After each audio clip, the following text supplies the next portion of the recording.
시작.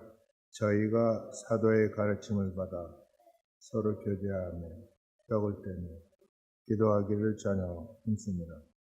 사람마다 두려워하는데 사도들로 인하여 기사와 표적이 많이 나타나니 믿는 사람이 다 함께 있어 모든 물건을 서로 통용하고 또 재산과 소유를 팔아 각 사람의 필요를 따라 나눠주고 날마다 마음을 같이하여 성전에 모이기를 힘쓰고 집에서 떡을 떼며 기쁨과 순전한 마음으로 음식을 먹고 하나님을 찬미하며 또 온 백성에게 칭송을 받으며 주께서 구원받는 날마다 더하게 하시리라.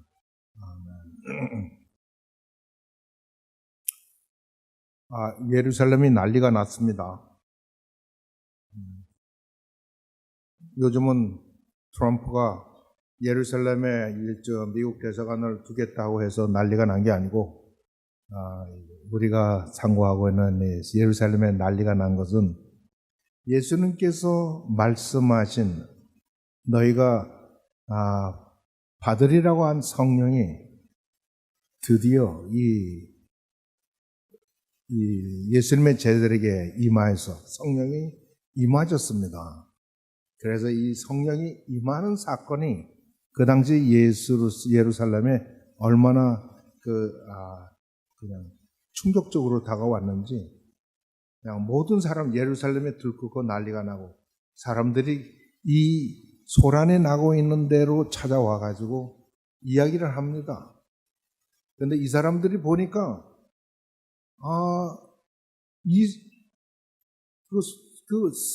요란한 소란이 일어난 근원의 사람들이 하는 말이 전부 우리들이 사용하는 말, 막 15개 이상이 되는 여러 다른 나라의 말로 말하는 건데, 무슨 이야기를 하느냐 하면은 다 예수 그리스도의 죽음과 부활, 이걸 성령 받음을 이야기하고 있는 거예요. 어떤 사람은 놀려서 너희들이 술이 취했다. 그런데 놀라운 일이 일어났습니다. 놀라운 일이 일어났습니다. 그것은 전혀 기대치 않았던 사도 베드로가 일어나서 이 설교를 하기 시작하는 겁니다. 여러분, 성령을 받기 전과 받은 후에 기독교인들은 달라집니다. 달라져야 한다라고 얘기할 필요가 없습니다. 달라집니다. 여러분 스스로가 나는 예수 믿기 전과 예수를 믿은 후에 달라졌다고 여러분 스스로도 인정하셔야 됩니다. 달라져라 할 필요가 없습니다. 달라집니다. 그게 성령을 받고 안 받고의 차이입니다.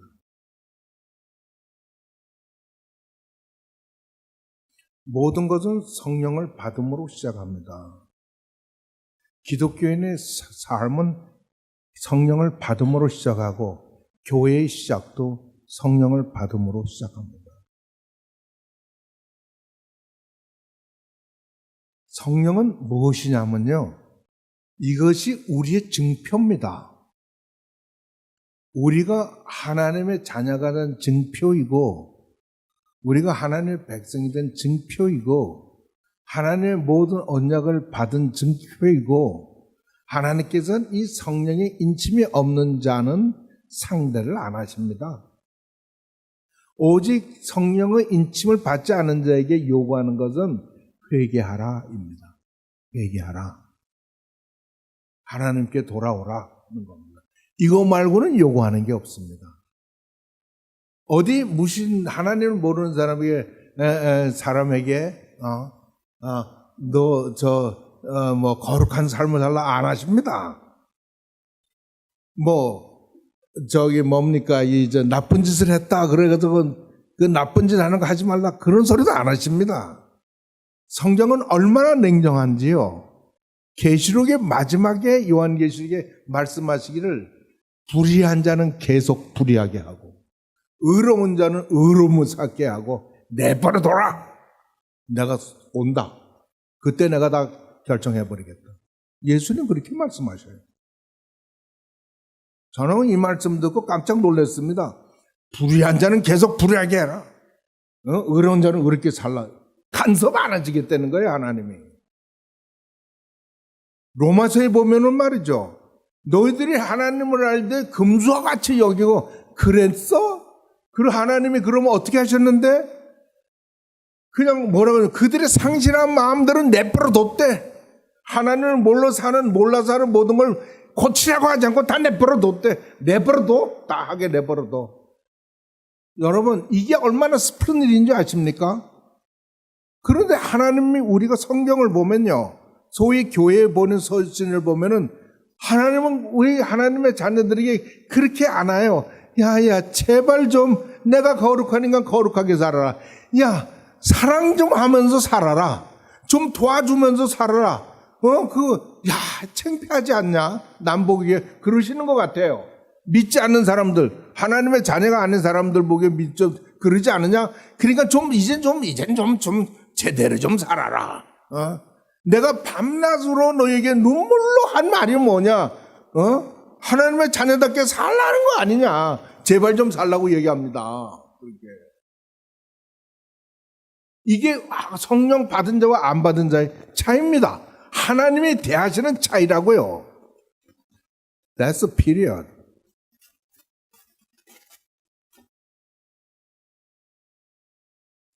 하나님은 이제 성령을 통해서 세 가지 일을 하세요. 우리 기독교인의 삶에.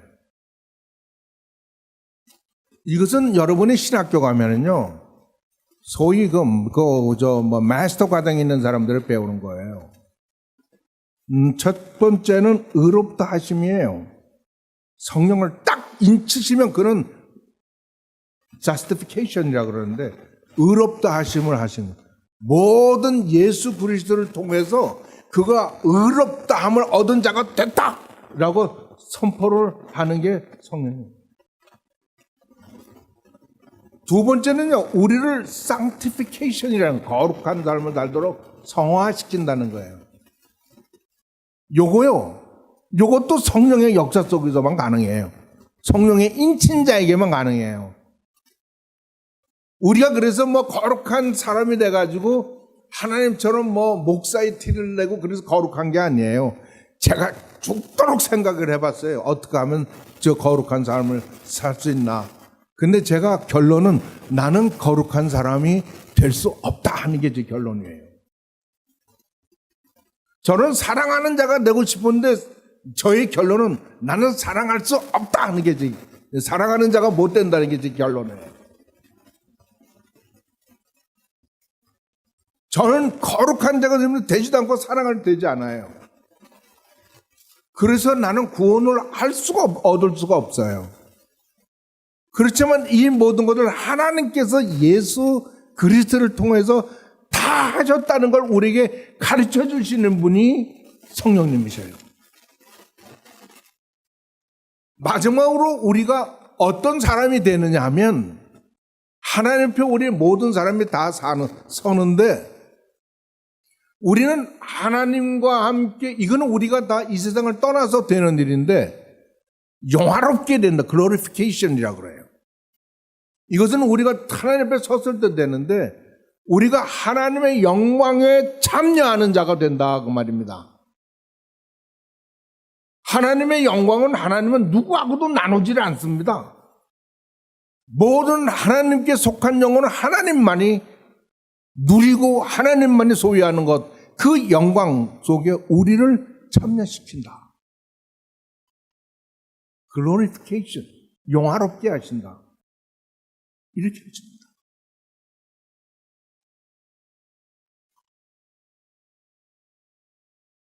누구에게 하는지 아세요? 성령 인치심 받으려게 하는 겁니다.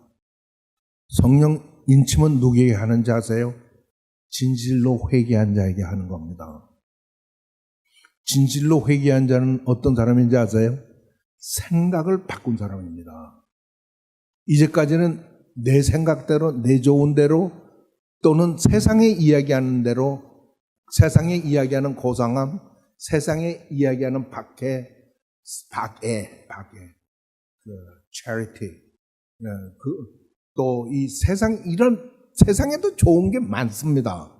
사람들이 좋아하고 사람을 도우면. 제가 딱 한마디로 그런 것대로 가면서 이야기를 할까요? 하나님에게는 그런 것은 전부 쓰레기 같은 거예요. 하나님은요, 자신의 아들 예수 그리스도의 의로움을 소유하지 않은 자는 아무 소용이 없어요.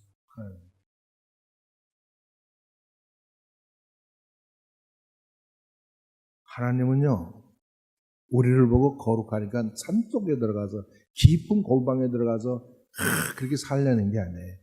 제가 느낀 것은 하나님의 나를 거룩하게 하지 않은 것은 walk with them. 그러니까 주님과 함께 걷는 거, 주님을 배워가는 거, 주님에게 사귀면서 잘할 수도 있고 잘못할 수도 있고 그렇잖아요. 그러면 죄송합니다. 또 잘못했습니다. 죄송합니다. 또 왔습니다. 용서해 주십시오. 또 구합니다. 주여, 내가 주님 밖에는 갈 곳이 없어서 또 왔습니다. 주님은 그런 사람을요, 멸시하지 않는데요. 그러니까 그분을 찾아가는 거예요. 그러니까 사람들이 보거나 내 자신이 내가 생각이 바뀌고 성품이 바뀌어가는 걸 느끼겠어요? 안 바뀌어요? 못 느끼겠어요? 느끼죠. 뭐 내세울 필요 없고 보여주려고 그럴 필요 없어요. 그게 다 아는 거예요. 다 느끼는 거고. 그리고 제일 먼저 누가 아는지 아세요? 하나님이 아셔요. 내 자신이 아셔요. 숨길 수가 없어요. 성령의 인치심이 있었을 때 사도 베드로는 옛날 베드로가 아니었어요. 그는 딱 줄여서 이야기를 하면은 너희가 십자가에 못 박힌 예수를 하나님께서 우리의 주와 그리스도 곧 메사야, 우리가 기다리는 그 메사로 삼았다라고 이야기를 하는 거예요. 근데요, 이 말을 지금 제가 한 것처럼 소리를 치고 한 게 아니에요. 어떻게 했는지는 모르겠어요. 그러나 강력한 성령의 역사 속에서 그 베드로의 말을 들은 사람들이 이야기를, 그러면 형제 우리가 어떻게 하면 되는, What shall I do? 우리가 죽였는데 그러면 then what? Help me, 나 좀 도와줘. 어떻게, What shall I do? 내가 어떻게 해야 돼? 회개하라. 그리고 침례받아라. 그러면 성령을 너희가 선물로 받을 거다라고 얘기하는 거예요. 또 자기들과 똑같이 회개하라. 생각을 고쳐먹어라. 너희 그러지 않으면 안 돼. 침례받아라. 그것은 침례는 왜 받아야 되느냐 하면 너희가 그리스도와 함께 죽고 다시 산다는 것을, 그러므로 내가 이제 죽으나 사나 주의 것이고 주에 속한 사람이라는 것을 공포하는 게 침례예요. 그러니까 물속에 들어갔다 나오는 거죠. 교회 역사에서 많이 잘못한 게 많이 있어요. 교회가. 그 잘못한 것 중에 하나가 세례 준 거예요. 세례. 물 뿌린 거예요. 그 당시에는 기독교인이 돼야 공무원도 되고 다 되니까 너희들이 전쟁터에 나가서 승리하고 오면은 다 세례 주겠다. 그러니까 사람들이 너무 많고 그러니까 그냥 버드가지에다가 강가에 물 뿌려서 지나가는 군인들한테 다 뿌려줬어. 그리고 물들 들고 가서 뿌려주고 막. 역사가 증명하는 거예요. 근데 그게 전통화돼서 장로교를 칼빈이 세운 거 아니에요. 장로교인들은 그렇게 이야기하지만 칼빈주의라는 게 있었어요. 칼빈이즘이라고. 그런데 그 칼빈이즘을 가지고 교회가 이제까지는 다 잘 짜여서 주교 신부들이 했는데 우리가 그것을 떠나니까 교회 리더가 없잖아요. 그래서 프레스비터리, 장로를 만들어서 장로로 하여금 교회를 취하게 만들고 그렇게 하고 칼빈이즘의 영향을 다 준 거죠. 그래서 침례교도 칼비니스트예요. 칼빈주의자들이에요. 원래가 다. 청교도도 칼빈주의자고 그러다 나중에 이렇게 갈렸죠. 그러니까 분명히 성경은 이야기하기를 너희가 가서 모든 족속으로 제자를 삼아 아버지와 아들과 성령의 이름으로 침례를 주고 라고 이야기를 하는데 또 어떤 사람들은요 예수 이름으로만 침례를 줘야 된다고 그런 사람이 있어요.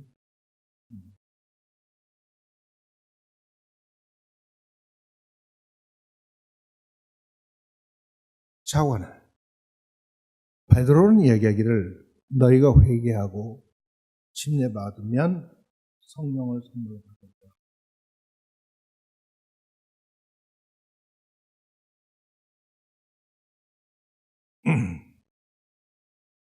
그날에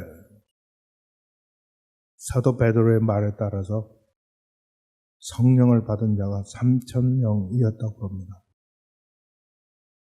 그 후에 얼마 안 있어서 5,000명이 또 성령 받습니다. 아직 기독교 역사에서 이 기록이 깨지지 않고 있습니다.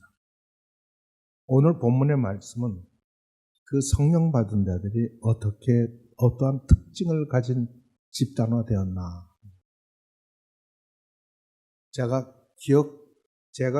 계산하기로는 컨스탄틴 대제에 의해서 기독교가 용납될 때까지 기독교에는 교회라는 이 건물을 가질 수가 없었습니다. 다 숨어서. 그러니까 교회는 약 200년, 300년이 되도록 건물 없이 교회는 존속했었다 그 말입니다. 그러나 그들에게는 교회가 있건 없건 교회는 교회의 특징이 있습니다. 그들은 우리가 42절에 얘기한 대로 첫째 사도의 가르침을 받아 서로 교제하며 떡을 떼며 기도하기 전혀 힘쓰니라 그렇게 얘기합니다. 이게 특징입니다. 성령 받은 사람들. 우리는 행복한 사람에 대해서 현재와 같은 성경을 가지고 있지만 이 당시에 교회는 사도들이 입으로 전해주는 복음 말고는 없었습니다. 그러나 그 교회는 강력한 교회였어요. 사도의 가르침을 받았다 하는 것은 사도의 이 성경 하나님의 복음의 말씀을 받았다는 거고 떡을 떼며 교제했다는 것은 여러분 이들은요 예수를 믿고 나면 교제하는 상대가 달라집니다. 그래서 뭐 세상 사람을 끊으라는 이야기가 아니에요. 그들은 전부 우리들의 전도의 대상이에요. 그들과 관계를 계속 유지해야 되고 어쩔 수 없이 해야 되고 요즘은 좀 교회가 폐쇄적이라 그래서 비난을 많이 받습니다. 교제하면 떡을 떼며 삽니다. 그리고 기도에 전혀 힘씁니다. 저희 교회도 기도회가 얼마나 있는지 아세요? 우리가 일주일에 우리 교회에서 하는 기도가 공식적인 기도가 몇 개나 되는지 아세요? 여러분이 개인적으로 하는 기도 말고 공식적인 기도는 우리가 주일에는요 찬양할 때 기도하고요 찬양 끝날 때 기도하고요 그리고 목회 기도하시고요 제가 기도하고요 수요일에 수요 예배 있고 수요 기도회라고도 그래요. 그리고 새벽 기도 있어요. 새벽 기도 있고. 그리고 여러분이 알고 있는지 모르겠지만 우리 교회는 중보 기도팀이 있어요. 중보 기도팀을 어떻게 할까 하고 황전의 사모가 지난주에 저에게 이야기하길래 기도팀하고 상의를 우선 하셔서 잘 하십시오. 성령의 인도에 따라서 하십시오. 그렇게 했더니 지난주에 세 분이 이렇게 회의 논의를 하시는 걸 보고 저는 대단히 마음에 흡족했습니다. 우리 교회에 이제 이게 이제 체계를 잡고 잘 이끌어요. 저는 그렇게 기대합니다. 저희 교회는요, 이런 게 있단 말이에요. 기도에 전혀 힘쓴다는 말은 기도만 한다는 게 아니라 모일 때 기도할 때 우리가 예배 중에 하는 기도든 어느 때든 아니면 식사를 앞에 놓고 기도하는 기도라도 진심으로 하는 거예요. 우리에게 이러한 양식을 주셔서 감사합니다 하는 말이 그 말 단어보다도 훨씬 더 내 마음, 나에게는 그 감사가 넘치는 그 마음이 전혀 기도에 힘쓰는 거다. 난 그렇게 이해를 해요.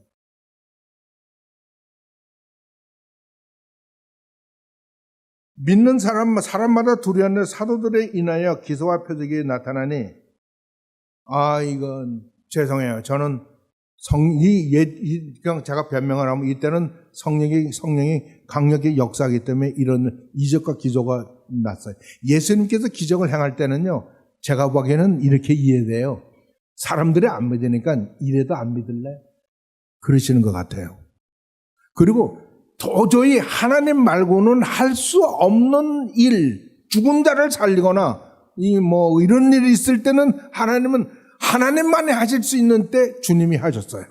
그러지 않고는 하는 기적은 전부 니네들이 이래도 내가 하나님의 아들인 것, 하나님이 보내신 자가 곧 메시아라는 거 믿지 않을래? 그리고 보여주신 기적인 것. 근데 성령이 사도 베드로 사도 시대에는 제가 보기에는 성령의 강력한 역사 속에서 이런 기적과 이적가 나타났어요. 저는 기적을 행할 때가, 다시 말하면 병을 고칠 때가 있기도 하고 없기도 해요. 저는 고치지 못해서 안다라고 하나님과 싸움도 해요. 그리고 저는 나 안 할래요. 이런 생각도 해요.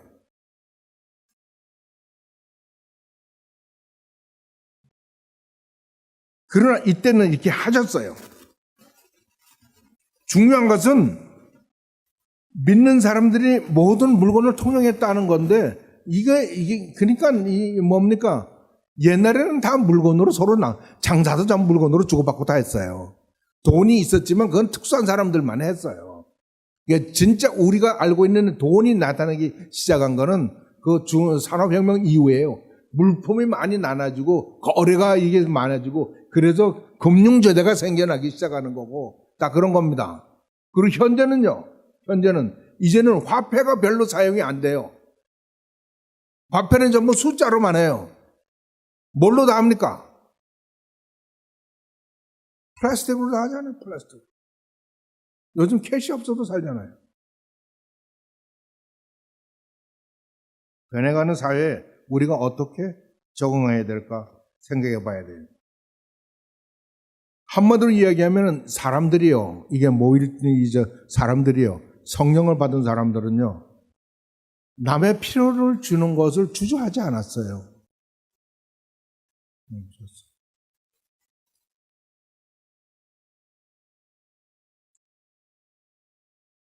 우리는 세상하고 좀 달라야 돼요. 세상 사람들은 친구 간에 돈 빌려주면 의리 상한다고 안 빌려주잖아요. 미국 사람들한테는 돈 좀 빌려주라 그러면 와이프한테 물어보고 그런 건 거절하는 거예요. 미국 사람들은. 와이프한테 물어보고 그럼 되는 거 하나도 없어요. 와이프 say no 그러면 다 끝이에요. 요즘은 여자들이 남자보다 우월합니다.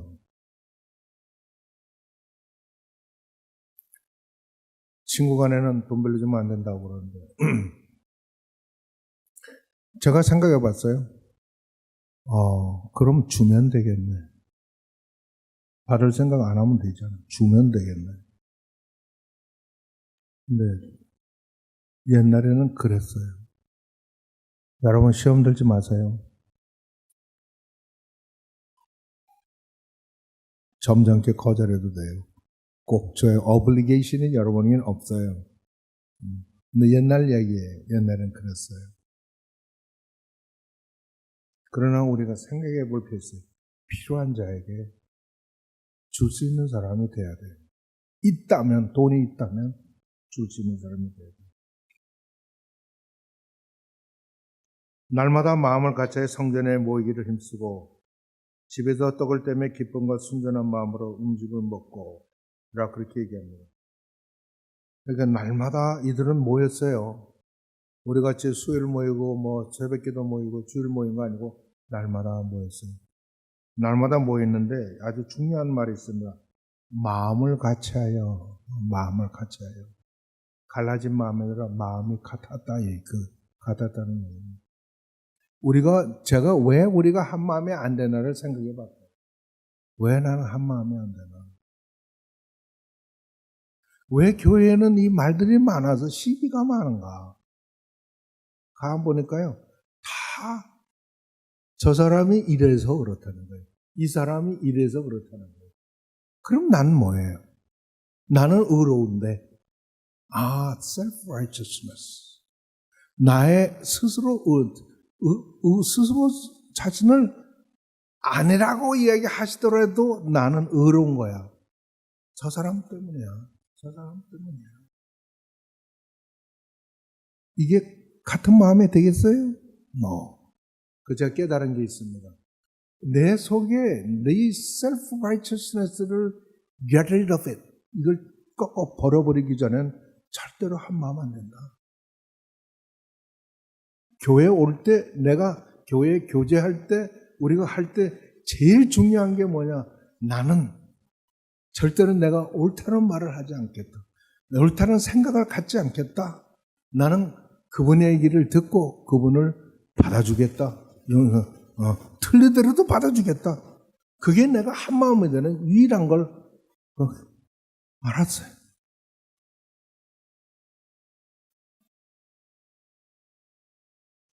예수님이 내가 옳다는, 네가 옳다, 네가 잘났다, 네가 정말 내 자녀다, 네가 천국에 가깝다 그러시겠어요? 아니면 그냥 나는 항상 나가 틀렸고 그래 네가 오라, 네가 맞았어, 그런 사람을 좋아하시겠어요? 누구를 통해서 일하시겠어요? 하나님 일하신다면. 그러니까 한 마음으로 성전에 모인, 그러니까 우리가 이 성전에 모일 우리가 이게 모일 때, 어느 모임이든지 모일 때는 우리는 self-righteousness를 두고 오셔야 돼요. 버려야 돼요. 우리의 거룩함은, 거룩해지는 모든 것은 내 자신의 self-righteous를 벗어버리는 거예요. 그래서 사도 바울은 내가 내 몸을 복종시키면, 내가 내 몸을 노예처럼 내가 부리는 것, 복종시키는 것은 내가 하나님의 말씀을 전한 후에 내 말을 들은 다른 사람들보다도 내가 또 하나님께 가까이 못 갈까봐, 하나님께 인정을 덜 받을까봐 그런다.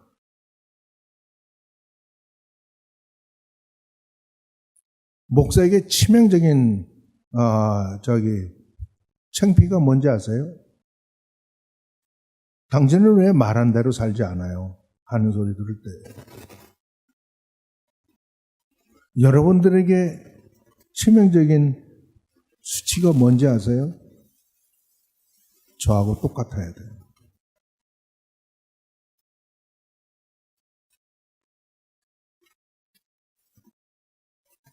저는 그래서 그런 생각을 합니다. 내가 기억하지 않는 말이라도 상대가 나에게 네가 그랬잖아, 그럼 난 용서를 구하겠다. 그 사람이 그러니까. 하나님을 찬미하며 또 온 백성에게 칭송을 두더니 주께서 구원받는 사람을 날마다 더하시니라. 성령의 사람은 찬미가 저절로 나옵니다. 찬송을 아무도 없을 때 불러집니다. 이렇게 사는 사람을 세상 사람은 칭찬 안 할 수가 없죠. 왜 그들이 칭찬하는지 아십니까? 자기들하고 틀리니까. 그래서 하나님께서는 믿는 자를 더했다는, 날마다 믿는 숫자를 더했다는 이야기는 저들이 저렇게 그 기독교인을 칭찬하는 그 사람들이 나도 저들과 같이 되고 싶으니까, 교회 갑시다 그러면 낼름 쫓아오고, 우리 부흥이 하는데 갑시다 그러면 한번 들어보겠습니다, 내가 궁금합니다, 그러고 올 거 아니냐 이 말이에요. 왜 오라는 데라 아니고